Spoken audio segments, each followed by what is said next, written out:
Alhamdulillahi Rabbil Alameen. As-salatu was-salamu ala khatamin nabiyyin wa ala alihi wa sahbihi ajma'in amma ba'd. فأعوذ بالله من الشيطان الرجيم بسم الله الرحمن الرحيم قال الله تعالى في سورة هود وإلى مدين أخاهم شعيبا قال يا قوم اعبدوا الله ما لكم من إله غيره ولا تنقضوا المكيال والميزان إني أراكم بخير وإني أخاف عليكم عذاب يوم محيط. Translation. And to Madian we sent their brother Shuaib.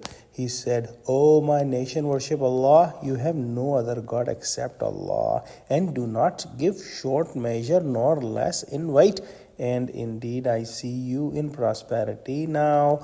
But I fear for you a punishment of encircling day. From here Allah subhanahu wa ta'ala is mentioning about Shuaib alayhi salam, who was sent to his nation Madian, and he invited his nation to the tawheed, to the oneness of Allah subhanahu wa ta'ala, as all the prophets have done.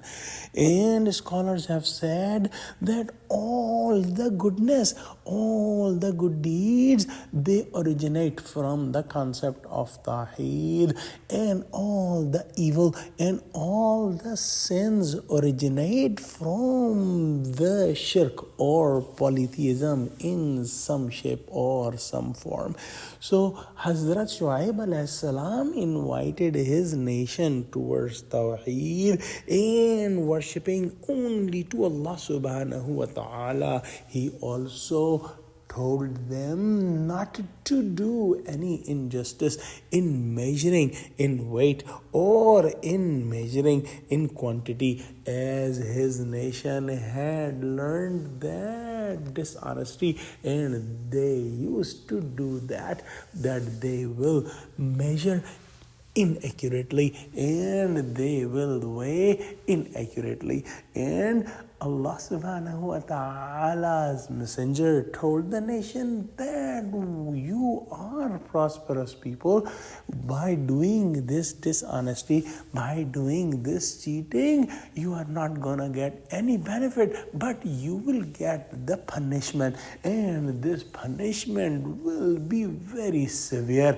Scholars have said that if somebody is weighing less, how much profit he can make. For example, if somebody is measuring 1 kilogram, they can do a cheating or dishonesty of 100 grams in that measurement. He cannot do a dishonesty of 1,000 kilogram in this deal, because this is impossible. So the dishonesty is little, but the crime or sin is big, which can end up in the hellfire forever. So the advice that Hazrat Shuaib alayhi salam gave to his people is applicable for everyone in every generation, and it also applicable on us as well. Hazrat Shuaib alayhi salam told his people that I am worried that you may get your prosperity away from this dishonesty, and I am worried about you that you may get punishment of the day that will encircle everyone, and you may get the painful punishment for this sin of cheating. Let's pray that Allah subhanahu wa ta'ala give us true understanding of Quran and make us among the sincere, honest people. Ameen. Wa akhiru da'wana alhamdulillahi rabbil alameen. Wassalamu alaikum wa rahmatullahi wa barakatuhu.